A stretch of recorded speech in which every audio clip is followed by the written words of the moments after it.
গরু পাওয়ার পর খুশি হয়েছেন? অন্যের গরু এখন আপনাদের হয়েছে, কেমন লাগতেছে এটা? এখন তো রিক্সা চালাতে হবে না, চালাতে হবে? ও আচ্ছা আচ্ছা, আমি হাসতেছি, এটা শুনতেছেন? আল্লাহ হেদায়েত দাও, ঈমান সাথে রাখে, সবার শান্তি রাখে, সবাইকে দোয়া করি। আসসালামু আলাইকুম সবাইকে, আশা করি সবাই ভালো আছেন। আবারও চলে আসলাম সেই বৃদ্ধ আঙ্কেলের বাসায়, যিনি কিনা রিক্সা চালাইছে। লাস্ট দুইটা ভিডিওতে দেখছেন। তার বাসায় আসার একটি উদ্দেশ্য হলো সারপ্রাইজ বলতে আমার জন্য যেমন সারপ্রাইজ, আপনাদের জন্য সারপ্রাইজ। আর সেটা হলো ওনারা একটি গরু কিনছে। আমি যে টাকা দিয়ে গেছিলাম সেই টাকা দিয়ে নাকি একটা গরু কিনছে। যদিও এটা আরও 3-4 দিন আগে কেনা হয়েছে, আমাকে জানানো হয়েছিল, বাট আমি কর্মব্যস্ততার কারণে আসতে পারিনি। যেমন এখনই রাত বাজে 10:35, আমি এত রাতে আসছি আমার অফিস শেষ করে। আমার বাসা থেকে অনেক দূর তার বাসা, এই কারণে। ও এখানে। আসসালামু আলাইকুম আন্টি। আন্টি ভালো আছেন? আঙ্কেল আসসালামু আলাইকুম। ভালো আছেন আঙ্কেল? আপনার শরীরের অবস্থা কেমন আঙ্কেল? না থাক, উনি অসুস্থ মানুষ। আঙ্কেল আপনার শরীরের অবস্থা কেমন বাবা? আন্টি উনি কি অসুস্থ?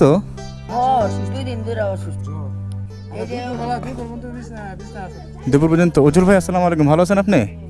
আপনাদের টাকা দিয়ে গেছে, আমরা এই মালিকের গরুটা কিনা বর্গা পালতাম, আমরা সেই গরুটা কিনা রেখে দিছি। এই কারণে উজ্জ্বল বাড়িতে ফোন দিছেন? আমি তো বলছিলাম না যে আপনাকে গরু কিনে দিব, আমি টাকা উঠাই দিব বা গরু কেনার ব্যবস্থা করে দিব, তো ওই টাকা দিয়ে গরু কিনছেন কেন? ওটা রেখে দিতেন। আমার টাকা লাগবো না, যে টাকা দিচ্ছেন আমরা এটা দিয়ে গরু কিনছি, আমরা রাখি শুক্রিয়া। লাখ শুক্রিয়া। আর টাকা লাগবে না কেন? আর লাগবে না কেন? এটা দিয়ে পাইলা ছিল খাম, এটা দিয়ে ফেলে ছিল খাবেন, আর টাকা লাগবে না? যাক আলহামদুলিল্লাহ। গরু কোথায় রাখছেন? ওই গোয়াল করে।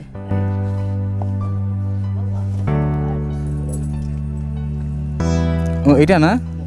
যাক মাশাল্লাহ মাশাল্লাহ। এটা কি আগে পালতেন আপনারা? আর ওইটা বর্গা গরু না? তো এটা আপনারা কিনে নিয়েছেন?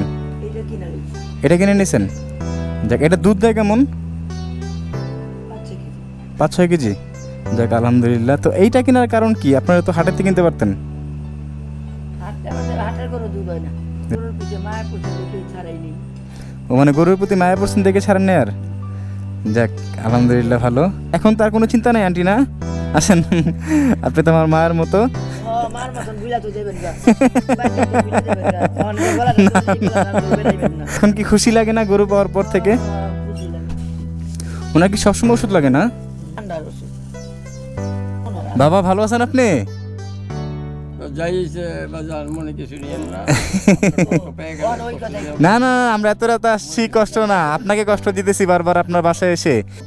আল্লাহ হেদায়েত দাও, আলহামদুলিল্লাহ আলহামদুলিল্লাহ। থাকে আল্লাহ যে ঈমান সাথে রাখে, সবার শান্তি রাখে, সবাইকে দোয়া করি। তবে আপনাদের দ্বারা উপকার হয়েছে, হ্যাঁ, উপকার দেওয়া হয় না এমন কোনো কথা না, উপকার হয়েছে। খুশি আপনি? খুশি? ধন্যবাদ দিলাম। মেশিনটা কোথায় বাবা? মেশিন, কানের মেশিন কোথায়? দেখি বাবা, কানে দিতে হবে বাবা, শুনতে পান? যাক আলহামদুলিল্লাহ। আপনি খুশি হয়েছেন? হ্যাঁ আমি খুশি আছি। সত্যি? এখন তো রিক্সা চালাতে হবে না, চালাতে হবে? আপনি আমার বাবার মতো। হ্যাঁ, আপনার হাসিটা ভালো লাগছে কিন্তু আমার। ও আচ্ছা আচ্ছা, আমি হাসতেছি, এটা শুনতেছেন? সময় মানে শব্দ হয়তো, হ্যাঁ ও আউট নয়েজ দিয়ে দেখা আর শুনি না, আবার একটু শুনি। এই যে কথা কয় কানে বলে, যদি আপনার কথা কোন তাইলে শুনবো, ওই দূর থেকে কি করবো, এইটা একটু শোনা যায় মাঝে মাঝে, আবার বলতে দেখা। আচ্ছা আচ্ছা। তবে আপনার সাথে আজকে আমার কথা বলে অনেক ভালো লাগতেছে। কেন জানেন? আপনি যে হাসি খুশি চেহারা, আপনি যে হাস্য, হ্যাঁ শোনা যায়, আপনি যে হাস্যোজ্জ্বল চেহারা, এই কারণে ভালো লাগতেছে আপনাকে এই হাসি খুশি দেখে। আমরা চাই পৃথিবীর প্রত্যেকটা অসহায় বাবা এরকম হাসি খুশিতে থাকুক শেষ বয়সে। যাক, একটা জিনিস আমরা করতে পারছি, আপনার মতো একজন বাবার মুখে আমরা হাসি ফুটাইতে পারছি। আলহামদুলিল্লাহ বাবা, আলহামদুলিল্লাহ। দোয়া করি আল্লাহ সুখে শান্তি রাখো। জি, সবাইকে দোয়া করবো, সবার জন্য দোয়া করবেন তো? এটা কিন্তু আমি করি নাই, সবাই করছে, দেশের সবাই। সবার লিগে দোয়া করবো। আলহামদুলিল্লাহ। রাখে, শান্তি রাখে। থাকবো না তো দুনিয়ার বাবা, কেউ থাকবো না, আমি মরবো, হ্যাঁ মরবো, দুনিয়া সবাই মরবো। যাক, সবার জন্য দোয়া করবেন যারা আপনার পাশে দাঁড়াইছে। শুধু আমল থাকবো, এই মায়া মহব্বত এটুকুই থাকবো। হ্যাঁ, মানুষ খাইলেও মরবো, না খাইলেও মরবো। এটা ঠিক। বুঝছেন? মানে আপনি যে এত সুন্দর কথা জানেন আমি আসলে কল্পনা করতে পারি নাই, যে আসলে মানে কি বলবো, যে আপনার মতো একজন মানুষের পাশে আমরা দাঁড়াতে পেরে যে নিজেদের আমরা ধন্য মনে করতেছি যে এমন একজন মানুষকে আমরা মুখে হাসি ফুটাইতে পারছি। অন্যের গরু আপনাদের যে হয়েছে এটা আপনাদের এখন কেমন লাগতেছে আপনার কাছে? ভালোই। ভালো লাগতেছে? এখন নিজের মনে হইতেছে না? হ্যাঁ। যাক আলহামদুলিল্লাহ। এখন তো আর আঙ্কেলের রিক্সা চালাতে হবে না। আর একটা জিনিস আমি এবার আপনাদের ক্লিয়ার করি, আমি যেদিন ওনাকে 1,56,000 টাকা দিছি, সেকেন্ড পার্ট ভিডিওটা আমি যখন আপলোড করি আমি চাইছিলাম কি ওই টাকাটা দেওয়ার পরে ওনাকে একটা গরু কিনে দিব, একটা দুধের গরু যদি হয়। দেখা গেল ওনারা যেহেতু আন্টি গরু পালে, ওনার একটা অভিজ্ঞতা আছে, সেই ক্ষেত্রে ওনাকে যদি একটা চায়ের দোকান দিতাম বা একটা মুদি দোকান দিতাম উনি কিন্তু চালাতে পারতো না, ওনার যে অবস্থা। যে কারণে আন্টি যেহেতু গরু পালার অভিজ্ঞতা আছে আমরা চাইছিলাম একটা গরু কিনে দিব। সেই কারণে আমরা কি করছি, দ্বিতীয় ভিডিওতেও একটা আমরা উদ্যোগ নিয়েছিলাম একটা গরু কিনে দেবো, একটা বিকাশ নাম্বার দেওয়া হয়েছিল। কিন্তু যখন এই ভিডিওটা আন্টি দেখছে, ওনার ছেলের ফোনের মাধ্যমে হোক বা এলাকার মাধ্যমে হোক, যে কোনো এক ওইতে দেখছি সেটা আমি জানি না, তখন ওনার ছেলের নাম্বার দিয়ে আমাকে ফোন দিয়েছে আন্টি।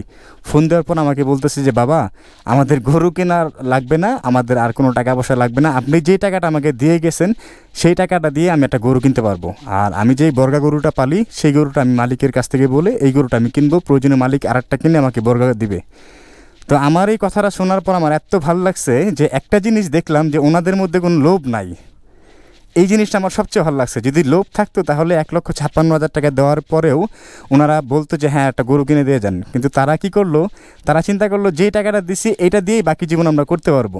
তারা সাথে সাথে আমাকে ফোন দিয়ে বললো আমাদের আর টাকা দরকার নাই, এই টাকাটা দেন আমরা কী করবো, এটা দিয়ে আমরা গরু কিনবো। তো এই যে একটা মানে একটা বিষয় যে ফুটে উঠছে যে তাদের মধ্যে যে তারা কিন্তু একদম গরিব অসহায় মানুষ, কিন্তু যত গরিব হোক যত অসহায় হোক আল্লাহ তাআলা তাদের মনটা এত ফ্রেশ করছে আর এত সরল করছে, তাদের মধ্যে বিন্দু পরিমাণ লোভ নাই। লোভ জিনিসটা যদি থাকতো তাহলে কিন্তু আমাকে ফোন দিয়ে এই কথাটা বলতো না। তো আমি সাথে সাথে কী করলাম, ভিডিওটার কয়েক ঘন্টা পরেই আমি বিকাশ নাম্বারটা উঠাই ফেললাম, সম্ভবত 24 ঘন্টা হয় নাই, বিকাশ নাম্বারটা উঠাই ফেললাম। যেহেতু ওই টাকা দিয়ে গরু কিনবে, তো ওই বিকাশেও প্রায় 20,000 টাকার মতো জমে গেছিলো। আমি ব্যস্ততার কারণে আর আসতে পারিনি। আমি তার একদিন না 2 দিন পরে, সম্ভবত হ্যাঁ 1 দিন পরে আমি টাকাটা পাঠিয়ে দিয়েছিলাম। আন্টি আমি একজনকে দিয়ে 20,000 টাকা পাঠিয়েছিলাম, পাইছেন ওই টাকাটা? হ্যাঁ, পাইছি পাইছিলেন সকালবেলায়? পাইছি হ্যাঁ 20,000 হ্যাঁ 20,000। ওইটাই ওই বিকাশের টাকাটা আমি যেহেতু আসতে পারি নাই আমার, কাজ হলো 20,000 হ্যাঁ আমি যেহেতু আসতে পারিনি আমি তারপরের দিন টাকাটা পাঠিয়ে দিচ্ছি। যাক আলহামদুলিল্লাহ, ওইখানে 1,56,000 এখানে 20, তাহলে 1,77,000 টাকা পাইছেন টোটাল না? 1,77,000 টাকা পাইছেন। প্রথম দিলাম 1,56,000, পরে দিচ্ছি 20,000 টাকা। তারা বললো এই টাকাটা দিয়েই আমরা আমাদের বর্গা গরু কিনতে পারবো। আর এই জিনিসটা আমার অনেক ভালো লাগছে। আমি আবারও বলতেছি যে তাদের মধ্যে বিন্দু পরিমাণ লোভ কাজ করে না। যদি লোভই কাজ করতো তাহলে আমাকে আর ফোন দিত না। তারা সাথে সাথে ফোন দিয়ে বলতেছে যে বাবা আমাদের আর কোনো টাকা পয়সা লাগবে না, এই টাকা দিয়ে আমরা কী করবো, এই টাকা দিয়ে আমরা গরু কিনবো, বাকি জীবন আমরা এটার উপরে চলবো। যে কারণে আমার ওই পরবর্তী নেক্সট যে পদক্ষেপটা ছিল সেটা আমরা ক্লোজ করে দিছি, যেহেতু গরুর ব্যবস্থা হয়ে গেছে। যাক, আর সবাইকে, দেশবাসী সবাইকে আমি আবারও ধন্যবাদ জানাবো যে দেখেন একটা ছোট্ট উদ্যোগে চেঞ্জ হয়ে যেতে পারে একটা অসহায় মানুষের জীবন। এই যে বাবাটা উনি রাস্তার মধ্যে রিক্সা চালাতে পারতো না, হেঁটে হেঁটে নিয়ে বেড়াতো। তো ওনার লাইফটা যদি আমরা এই উদ্যোগটা না নিতাম আর আপনারা যদি আমাদের পাশে এসে না দাঁড়াতেন তাহলে কিন্তু হয়তোবা আজকেও উনি রিক্সা নিয়ে বের হইতো।